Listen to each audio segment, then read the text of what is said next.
नमस्कार साथियों, मैं अरुणेश आज फिर आपके साथ हूँ एक नया मुद्दा लेके। और कह सकते हैं हम कि आज का जो मुद्दा है वो बड़ा हॉट है।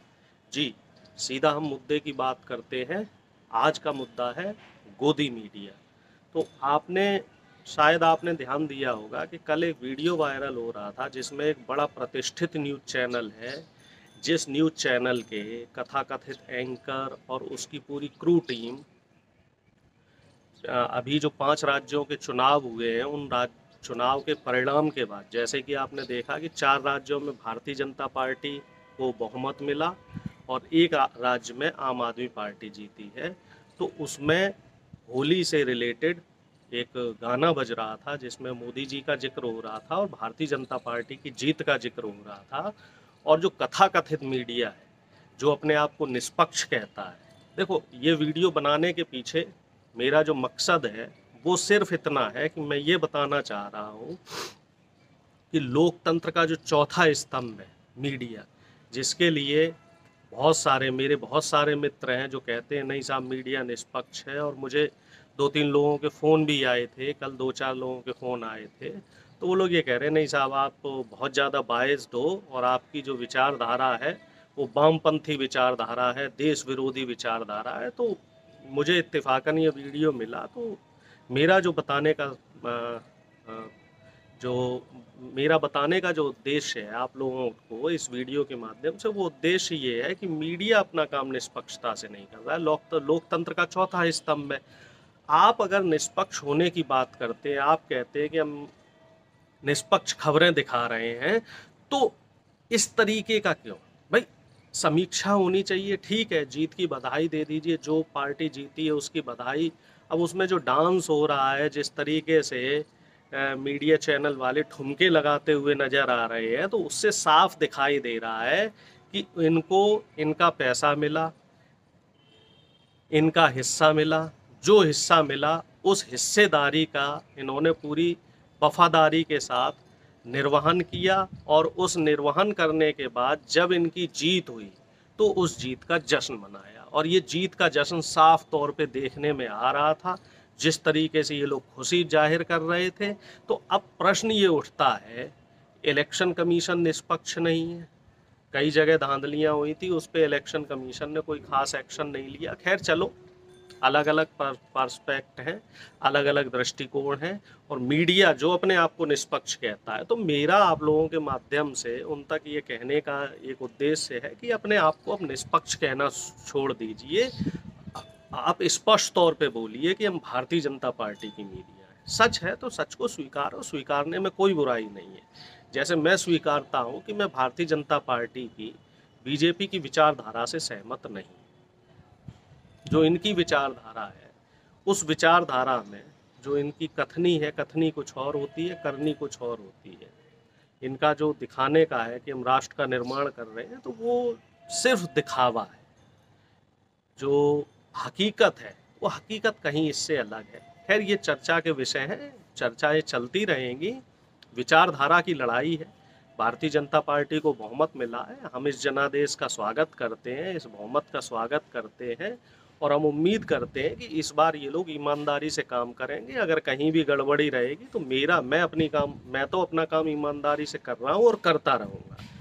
देखिए, एक समाज सेवी होने के नाते, एक जागरूक नागरिक होने के नाते मैं अपना काम ईमानदारी से करूंगा। और मेरा काम है, सरकार अगर कोई काम गलत करती है, सरकार अपना राजधर्म नहीं निभाती है, तो उस राजधर्म के लिए सरकार को चेताना कि साहब आप ये काम गलत कर रहे हैं और आपको आपकी जो गलतियां हैं उन गलतियों को आप सुधारिए, और अगर आप नहीं सुधारेंगे तो हम आपका विरोध करेंगे। यही हमारे लोकतंत्र की खूबसूरती है। जब भारतीय जनता पार्टी विपक्ष में थी तो वो अपना काम ईमानदारी से कर रहे थे। तो मेरा आज इस वीडियो को बनाने का एक और मकसद है, मैं विपक्ष को भी आगाह करना चाहता हूँ कि विपक्ष अब मौन या सुस्त ना रहे। जैसे भारतीय जनता पार्टी काम करती थी जब वो विपक्ष में थी, और ये उसकी खासियत है कि भारतीय जनता पार्टी ने विपक्ष में अपना काम बड़ी ईमानदारी से किया। देखिए, जो आपकी विचारधारा के, जो विरोधी विचारधारा के लोग हैं, और अगर वो आगे बढ़ रहे हैं तो जाहिर सी बात है उनमें कुछ तो क्वालिटी है। मैंने कल के अपने वीडियो में बताया कि वो जनता की भावनाओं से खेलने में माहिर है, जनता की नब्ज टटोलने में माहिर है। जो उनके पास प्लस एक जो टू ए बी फैक्टर था, ए प्लस बी का होल स्क्वायर वाला, वो उस पर आज चर्चा नहीं करेंगे, उस पर मैं आपको कल बता चुका हूँ।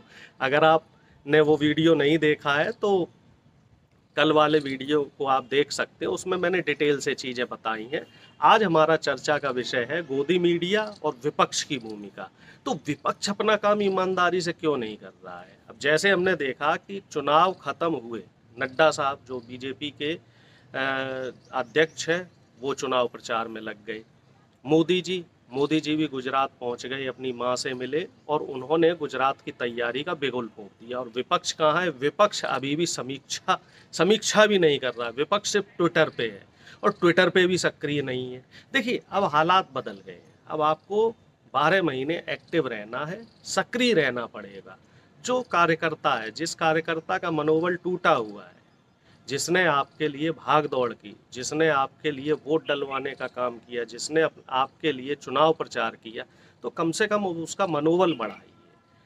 आप विजय यात्रा निकाल सकते हैं। चुनाव से पहले जैसे आपने विजय यात्रा, विश्वास यात्रा, दुनिया भर की यात्राएं निकाली और जनता ने आपको वोट दिया। जो जितना जिसको वोट मिला, कांग्रेस को वोट मिला, सपा को मिला, बसपा को मिला, जिसका जितना वोट था उसको मिला। जिसने जितनी मेहनत की उसको उस हिसाब से उतना वोट मिला।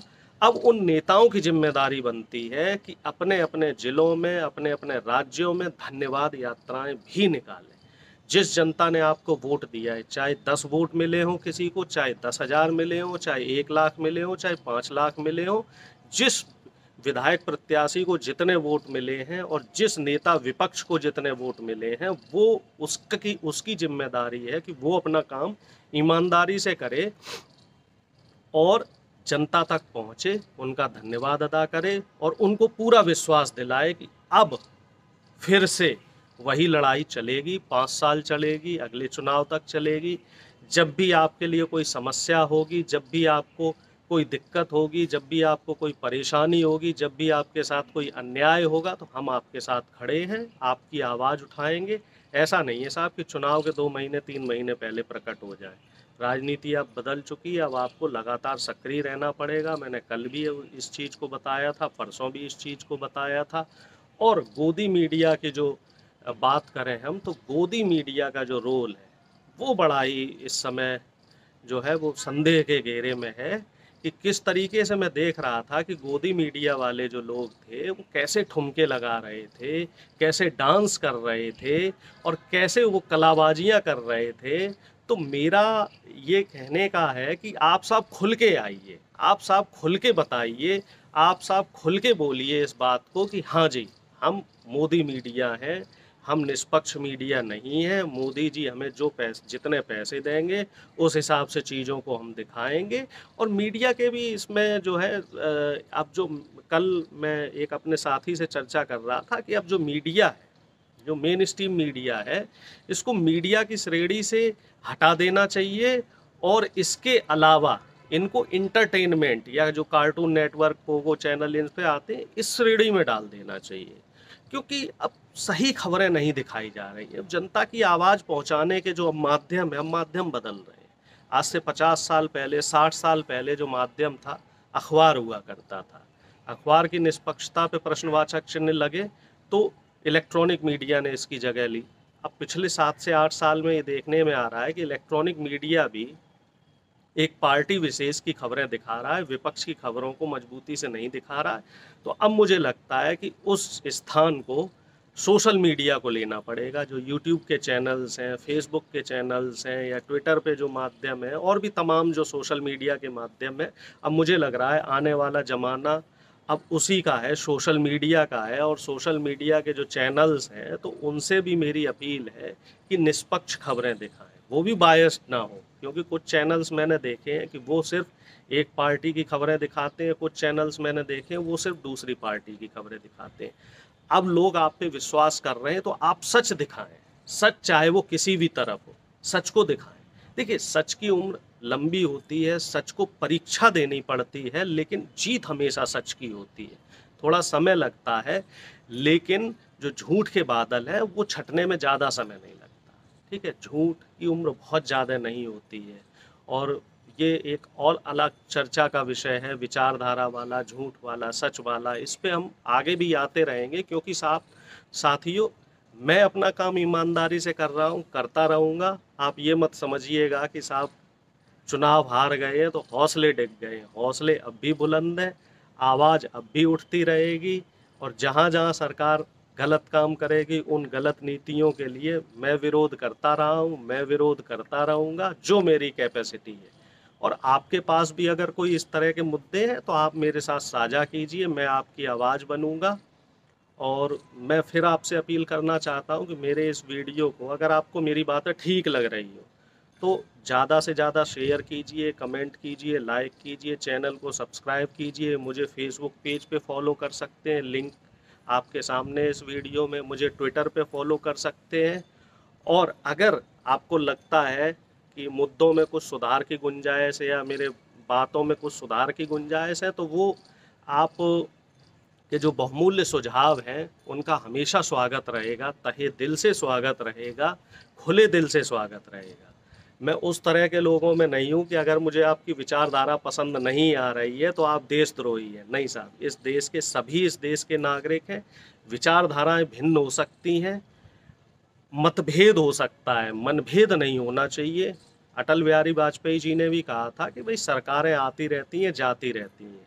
तो सरकारें आएंगी, जाएंगी, कभी किसी पार्टी की सरकार बनेगी, कभी किसी पार्टी की सरकार बनेगी। डॉक्टर राम मनोहर लोहिया जी की बातों को याद रखिए हमेशा, कि विपक्ष को निकम्मा नहीं होना है, विपक्ष को सजग रहना है। और जनता को, जब भी कोई काम गलत कर रही है सरकार की, जब भी कोई गलत नीतियां हैं, तो जनता को उसका विरोध करना चाहिए।